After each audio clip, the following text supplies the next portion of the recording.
Hey everyone, just a quick ask before we get into the newscast. If you really like Wake Up, I would love it if you gave us 5 stars on Spotify or Apple Podcasts and drop a quick comment there to let people know about this newscast. It would really help people discover us. All right, on with the news.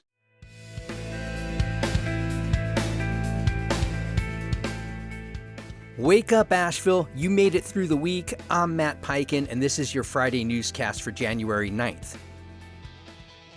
Republican lawmakers are intensifying scrutiny of equity initiatives in Asheville and also in Raleigh, criticizing them as discriminatory. At a State House committee meeting Wednesday, Asheville attorney Ruth Smith argued that Buncombe County and Asheville use race-based criteria to allocate resources, citing programs like the Buncombe Justice Partners internship and the Asheville Black Scholarship Fund. Smith claimed these violate constitutional and federal laws. Raleigh officials, summoned over similar concerns, denied using quotas and said city programs focus on economic inclusion, not race. DEI policies remain a flashpoint as federal restrictions increase. You can read more at NC News Online. Asheville is gearing up for a major overhaul of its development regulations as city staff and the Planning and Zoning Commission say the nearly 30-year-old Unified Development Ordinance is no longer functional.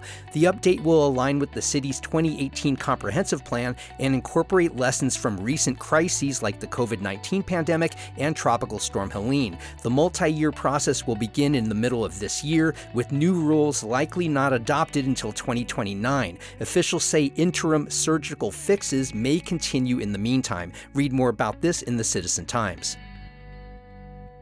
Buncombe County commissioners have unanimously approved a new funding formula for Asheville City and Buncombe County schools.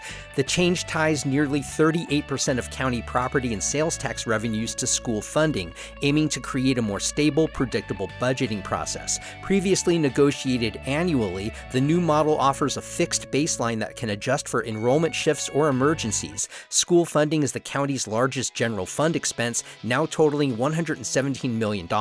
The agreement runs through 2029 and requires approval from both school boards. Read more about this in the Citizen Times.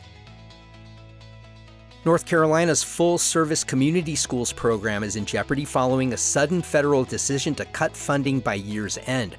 The U.S. Department of Education's termination of a $50 million grant, announced in mid-December, has prompted a lawsuit from North Carolina Attorney General Jeff Jackson and others.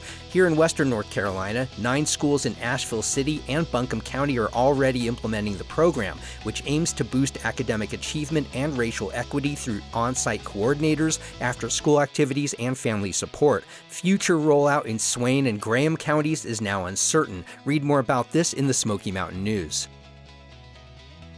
And in a landmark decision, the Franklin Town Council voted unanimously this week to return the Nokwiyese Mound to the Eastern Band of Cherokee Indians. Located in Franklin, the mound is a sacred site with deep historical significance, believed to be part of a Cherokee mother town dating back centuries. The transfer marks a significant step in the Land Back movement, aiming to restore indigenous homelands. The Eastern Band plans to preserve the site and open an interpretive center nearby. The mound will remain open to the public. Read more about this at WLOS.